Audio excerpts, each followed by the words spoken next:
Last warning. Step outside. I'm not stepping outside. What's the issue here? He's refusing to leave the property. Sir, what's your name? This is my building. You're the founder? Oh, no. The morning he walked into the company he owned, the guards looked at him like he was trash left on the sidewalk. He arrived wearing simple clothes, nothing fancy, nothing flashy, just a black coat and calm steps. The moment he pushed the glass door open, one guard rushed toward him and blocked his way with one hand on his belt like he was ready to grab something. The guard didn't ask his name, didn't ask his reason for coming, didn't even pretend to be polite. He just said, "You don't belong here. Step outside now," loud enough for people in the lobby to turn and stare. It didn't matter that the building existed because of the man they were trying to push out. It didn't matter that every paycheck inside those walls came from his money. In their eyes, a black man with simple clothes could only be a problem. And at that moment, he understood one thing clearly. Today was going to turn that whole building upside down. Before I continue Chapter 1, tell me, where are you watching from? And please subscribe right now. It helps more than you know. The guard's voice echoed through the lobby, and the man he was blocking, Leroy Adkins, one of the youngest black billionaires in the country, kept his hands visible and calm. He didn't raise his voice. He didn't argue. He only watched how fast the guard had judged him. People behind the desk whispered to each other, some pretending to work, others staring openly. Not one person stepped in. Not one person said, "Let him speak." To them, what they were seeing made perfect sense. A black man in simple clothes meant trouble, not ownership. Leroy didn't move back. He simply stood there, looking at the guard with steady eyes. The second guard, shorter but louder, jogged over like he had been waiting his whole life for a reason to act tough. He pointed at the front door and said, "You heard him. Out. This place is for staff and guests only." Still, Leroy said nothing. He wanted to see how far they would go. He wanted the truth raw and unfiltered. He had bought this company only 8 days ago through a private firm. No press, no announcement. Most people inside didn't even know there was a new owner. Today was his first time stepping into the building without warning, because he wanted to see the real behavior behind the polished walls. And he got his answer fast. The shorter guard stepped closer until he was right in Leroy's face. His hand hovered near his radio. "Don't make this harder. Move." Leroy slowly turned his head toward the reception desk. The woman sitting there was watching the scene with wide eyes. She didn't try to help. She only lifted her chin and said in a flat voice, "Sir, please leave. You're disturbing the lobby." Disturbing, just by standing. Leroy took a quiet breath. He had walked into boardrooms full of men who doubted him, investors who whispered behind his back, and critics who said he was too young, too black, too untraditional to run anything big. He had handled all of that calmly. But this hit different. This was not business. This was human dignity. Still, he held himself steady. A man in a long blue coat stepped forward from a group near the elevators. He looked like middle management, confident, trained smile, expensive haircut. His name tag said Harlan Quinn, and he walked like the building belonged to him. He gave the guards a small nod, then looked at Leroy like he already had him figured out. "Is there a problem here?" The guard answered before Leroy could. "Trying to enter restricted areas. Won't leave." Leroy finally spoke, his voice even. "I didn't say I wouldn't leave. I was just listening." Harlan raised an eyebrow. "This floor is not for walk-ins. We handle sensitive work here." Leroy almost smiled. Sensitive work. If only he knew. The guard then stepped slightly in front of Leroy again, blocking him even more aggressively. Leroy looked him in the eye and said softly, "You're pushing me toward the door, but you haven't asked me one real question." The guard's jaw tightened. "I don't need to." That one sentence told Leroy everything he needed to know. He could have ended the whole thing right there. He could have shown his ID. He could have shown the digital badge that gave him access to every single floor, including the restricted top level, where only 4 people in the whole company could enter without clearance. But he didn't. He wanted to see the rest of the picture. Because if this was how they treated him, the owner, then what about the people who worked here every day? What about the staff who didn't have billions behind their name? What about the people who had no power to defend themselves? Leroy stepped back just enough for the guards to relax their stance, but he didn't leave. He walked to a bench in the lobby and sat down. He kept his back straight, hands calm, shoulders relaxed. The guards stared at him like they were waiting for him to run. The receptionist whispered something into her phone. Harlan pretended to go back to his group, but kept looking over his shoulder every few seconds. Leroy pulled out his phone, not to record, but to check the time. 8:32 a.m. Good. There was plenty of day left, plenty to see. While he sat, employees began passing through the lobby, some with coffee, some with folders, some rushing, some strolling. A few looked curious about the guards hovering nearby. Others ignored the whole scene like it was normal to see 2 guards watching a black man on a bench like he might explode any second. A young intern with a messy bun nearly stopped to ask if he needed help, but quickly changed her mind when she saw the guards' faces. She lowered her head and hurried away.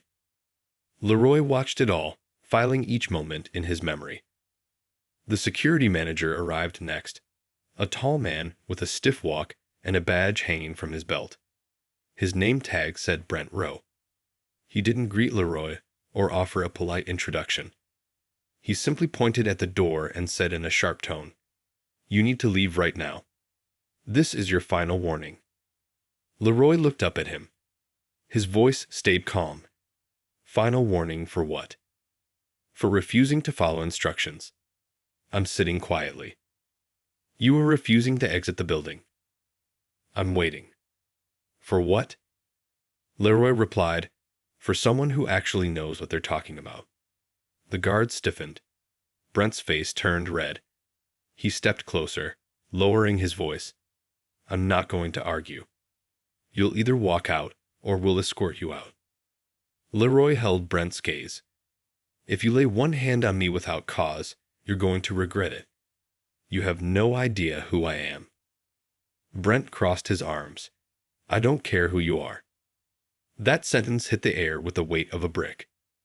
Leroy stayed calm, but inside, he felt something click. The truth was now confirmed. This building had a culture problem deeper than attitude. These people had no respect for anyone they thought looked less important. He slowly stood from the bench, not aggressive, not defensive, just controlled. The guards stepped in like they were ready for a fight, even though Leroy's hands were open and relaxed. This was exactly what he needed to see. Exactly why he came here undercover. Before Brent could say another command, the elevator door dinged. A woman in a sleek skirt and blazer rushed out and walked straight toward Brent. Her name tag read Director Keila Voss. Her eyes landed on Leroy, then on the guards, then back to Leroy. Her face changed instantly. She whispered something urgently into Brent's ear. Brent froze. The guards froze. Keila swallowed hard and then spoke carefully to Leroy. Sir, I believe there has been a mistake. Leroy waited silent. Brent's face went pale. Keila continued, You're on the access list. The highest one. The guard's eyes widened. The room fell quiet. Leroy didn't raise his voice.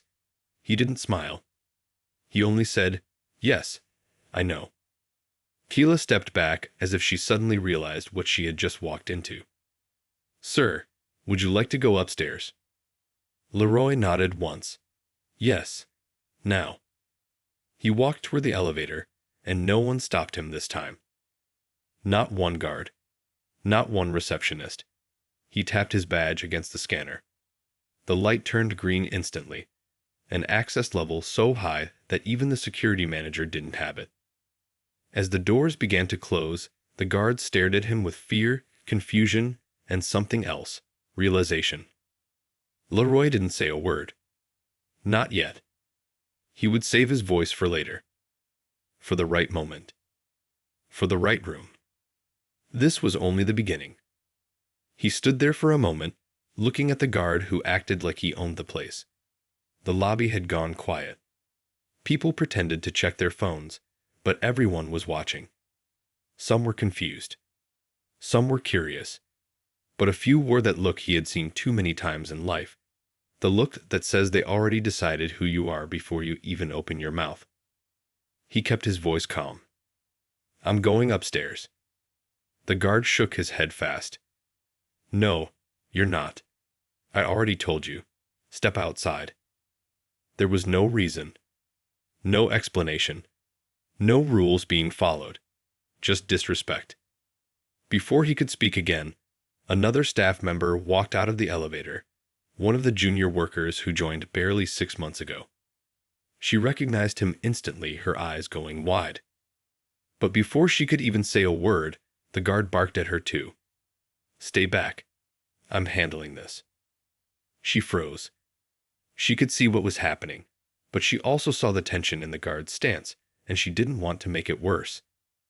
Still, she kept looking at the man the guard was trying to shove out, her expression saying what she didn't dare to. Why are they doing this to you? He slowly took out his company badge. The same badge every leader in the building knew.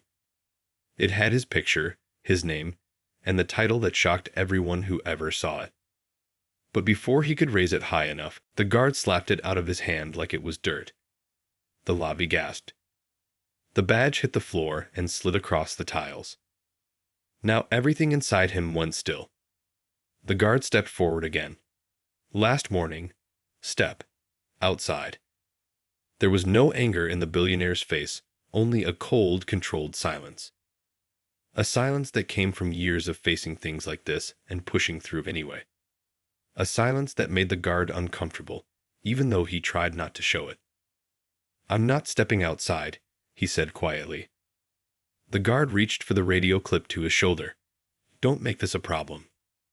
Right then, another voice cut through the room. Hey, what's going on here? Everyone turned. A police officer had entered the building. He was tall, stocky, and walking like he expected trouble. The guard pointed at the billionaire instantly. This man is refusing to leave the property. The officer looked the billionaire up and down, but not with curiosity. No. His eyes scanned him the same way someone checks for something broken. What's your name? The officer asked, hand resting close to his holster. The billionaire didn't move. Why do you need my name? Because you're causing a disturbance, the officer replied. A few workers whispered, clearly aware of who he was, but too scared to get involved. The officer stepped closer. I asked you a question. Don't make me ask again. The billionaire kept his hands visible and spoke in a calm tone that took strength to maintain. I'm not causing a disturbance. I'm trying to enter my own building. The officer's eyes narrowed. Your own building? Yes. The guard laughed under his breath. The officer pointed toward the door. We can talk outside. No, he said. We will talk right here. And at that moment, the room felt like a stretched rubber band ready to snap. The officer took a deep breath, then looked at the guard. Did you check his ID? He flashed something, but it wasn't valid. The guard replied quickly. Everyone knew he was lying, but lies told with confidence often get believed first. The officer turned back to the billionaire. Let's start simple. Show me identification. The billionaire bent down, picked up his badge, and held it in his palm so the officer could see it clearly. The officer stared. His eyes flicked to the name. Then the title. Then the picture. Then back to the billionaire's face. His posture changed so fast the guard actually flinched. The officer straightened himself. Sir, this says you're the founder. The guard's mouth fell open a little. The billionaire didn't smile. It says that because I am the founder. For 3 long seconds, nobody said anything. Then the guard started stuttering. I didn't know. Your clothes. You didn't look like. You didn't ask. The billionaire cut in. His voice was soft but sharp. You saw a black man walking in, and that was all you needed. The guard swallowed hard, his face pale now.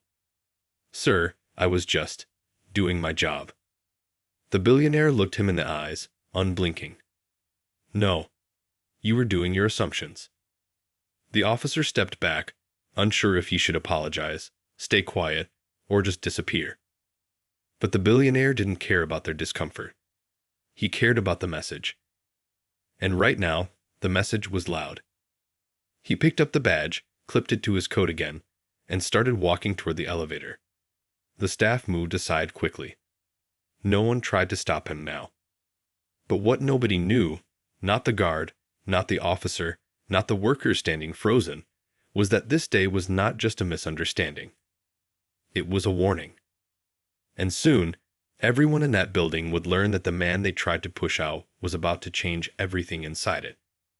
The elevator doors closed with a soft thud, and for the first time that morning, the billionaire was alone. No whispers, no stares, no guard trying to block his way. Just his reflection in the elevator's metal walls staring back at him. He took a slow breath. He had built this company from a small rented room with 2 plastic chairs and 1 old computer. He remembered the long nights, the empty bank account, the people who laughed at his plans. He remembered the deals he fought for, the offices he cleaned himself, the long bus rides, and the days he went without food just to keep the work going. And now, he couldn't even walk into the building without someone trying to throw him out. The elevator stopped on the top floor, his floor. The doors opened. But the moment he stepped out, he knew something was wrong. His assistant wasn't at the front desk. The lights in the hallway were on, but the air felt strange, quiet, like everyone was hiding behind walls. He walked forward. Voices leaped from the main conference room. Serious voices, rushed voices, and his name being said more than once. He pushed the door open. Inside, 10 board members sat around a long table. All eyes swung toward him. Some surprised, some uncomfortable, some annoyed, like he had broken into their meeting. The chairman of the board, an older man with silver hair, leaned back in his seat and forced a tight smile. "You're early," he said. The billionaire kept his face calm. "Early for what?" "For the discussion," the chairman replied. "What discussion?" The room went silent. The billionaire looked around the table slowly. Every person there owed their position to him. Every contract on the wall existed because of him. Every success story the company bragged about was tied to his work. And suddenly, he understood why the guard downstairs acted the way he did. Someone told him to expect trouble. Someone set this up. "Say it," the billionaire said. His voice was steady. "What discussion?" The chairman cleared his throat. "There have been concerns." "About what?" "About your leadership." One board member added, "Some investors think you're holding the company back." Another whispered, "You've been too involved in social projects lately." Another said, "There are rumors you're planning big changes without approval." The billionaire looked at them one by one. Not angry, not scared, just tired of the lies. "So," he said, "this is what today is." "We're voting," the chairman replied. "A vote to decide your position." The billionaire nodded once. "A vote to remove me." No one answered. Which was the only answer he needed. He stepped closer to the table, planting both hands on the polished wood. "I built this company with money I didn't have, in rooms none of you would have stepped into," he said. "I carried it when no one believed in it. I grew it when everyone said it would fail. And now you're sitting here acting like I'm some outsider trying to sneak in through the window." The chairman exhaled slowly. "This is business, not personal." "It became personal," the billionaire said, "when I couldn't walk into my own building without being treated like a criminal." A woman on the board folded her arms. Let's not turn this into a race issue. He looked straight at her.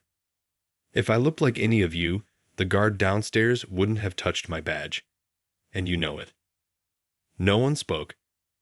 He could feel the guilt in the room, but also the fear. Not fear of him. Fear of losing their power if he stayed. He stood upright again. You already made your decision. Vote. The chairman raised a hand. Before we do, the officer downstairs reported an incident. Something about a disturbance. Everyone turned toward the door. The same officer from downstairs stepped in, looking uneasy. He scanned the room, then looked at the billionaire. Sir, I didn't know who you were. I'm here to make that clear. The chairman smirked. Officer, can you explain what happened? The officer hesitated. It was a misunderstanding. A misunderstanding? The chairman repeated. Or something more? The officer looked at the billionaire again, then stepped forward with a small sigh, the kind people make when they know the truth will hurt someone in the room. The guard said he was told to watch for a problem visitor today, the officer explained. He said someone from upstairs warned him that a man might try to enter to cause trouble. The board shifted.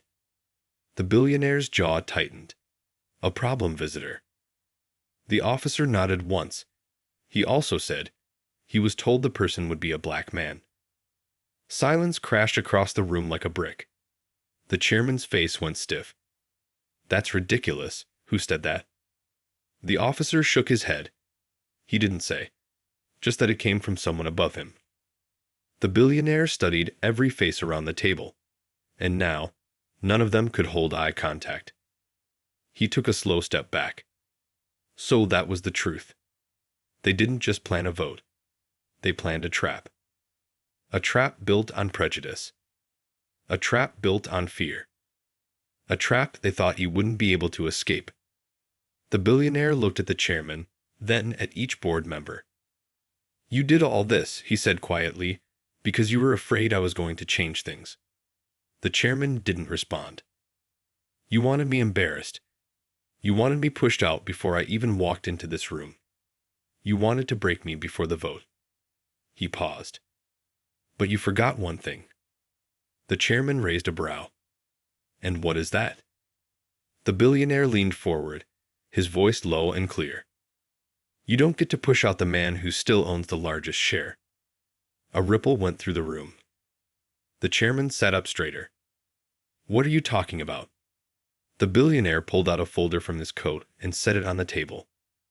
Last night, he said, I bought back every share that was available on the market. The room fell dead silent. Every face changed. Every fake confident smile vanished. Every person who thought they controlled him realized they didn't understand him at all. And before anyone could speak, he added, This vote you planned? It's already dead. The chairman's hands began to shake. He looked at the folder sitting on the table like it was a bomb about to go off. The others leaned in, eyes wide, breath held, trying to understand what had just happened. One board member finally found their voice. You bought back the shares? All of them? Everything that was for sale, the billionaire replied plainly. And I didn't need your approval. I didn't need your permission. I didn't even need to tell you. I acted because I saw this coming months ago. The chairman swallowed hard. You can't just. I can, the billionaire said, and I did. He opened the folder so they could see the printed confirmations inside. Clear documentation. Verified. Time-stamped. Irrefutable. A quiet panic started spreading through the room. Because with that single move, everything changed. No more secret votes. No more sneaky meetings. No more traps. He now controlled the company more powerfully than he ever had before. The chairman tried to stand, but his voice cracked. Why would you do this? Why now? The billionaire looked around the room, letting the silence settle before he answered. Because I needed to see who was with me and who was just using me. And today, every mask fell off. No one dared to speak. Then, The door to the conference room opened again. The guard from downstairs stepped in. His face was pale, like he had been dragged there by fear alone. The officer followed behind him. The guard's voice shook. "Sir, I came to say sorry. I didn't know who you were. I didn't mean to." The billionaire held up a hand. The room froze. "I'm not angry that you didn't know who I was," the billionaire said. "I'm angry that you didn't care enough to ask." The guard lowered his head. The officer took a step forward. "I forced him to come up," he explained quietly. When he understood what he'd done, he wanted to apologize. The billionaire nodded once. "Good, but understand something. This isn't only about you. This is about the system you walked into and believed without thinking." The guard blinked, confused. The billionaire looked straight into his eyes. "Someone upstairs told you a black man would be a threat today. Someone wanted you to fear me before you ever saw me. Someone used you as a tool." Gasps. Shifting chairs. Uneasy glances. The billionaire pointed at the board table. "Your mistake was carrying out their fear without stopping to ask if it was true." The guard turned toward the board, connecting dots he didn't see earlier. His anger rose, not at the billionaire, but at the people who made him look like a fool. The billionaire stepped back from the table. "This company will not run on fear," he said. "Not anymore. Not after today." He looked at the board members, the same people who had tried to strip him of everything. "I'm making changes, and they start right now." The chairman's voice shook. What changes?" "First," the billionaire said, "everyone who was part of this plan is removed from the board." Chaos erupted. Voices rose. "You can't do that. This is illegal. We built this company too. This isn't fair." The billionaire raised a hand. The room fell silent. "Fair," he repeated. "You tried to vote me out of the company I built. You tried to embarrass me. You sent warnings to security telling them a black man coming in today was a problem." The chairman tried to defend himself. "There is no proof of that." The guard stepped forward, his voice firm now. "I'll testify." The officer added, "And I will file a report." The chairman's face collapsed. Now there was no escape. The billionaire continued. "Second, we are restructuring the leadership. Anyone who thinks prejudice is a business strategy can step down now, or I will remove you myself." Another wave of panic. Some board members slumped in their seats. Some looked down, ashamed. Some already knew they were finished.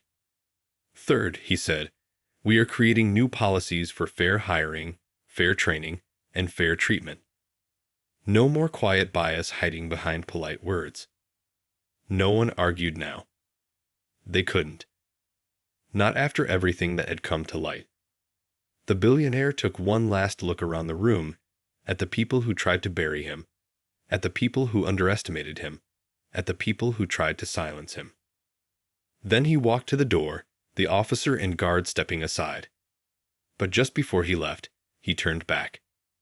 "Let me tell you something," he said quietly. "You can try to push a man out. You can lie about him. You can block him at the door. But you cannot take away what he built with his own hands. You can't erase the truth. And you can't stop someone who refuses to break." The room was still. Every person in it knew he was right. He walked out of the conference room without looking back. The hallway felt lighter now. The fear and tension that had filled the air earlier was gone. People stood up from their desks as he passed.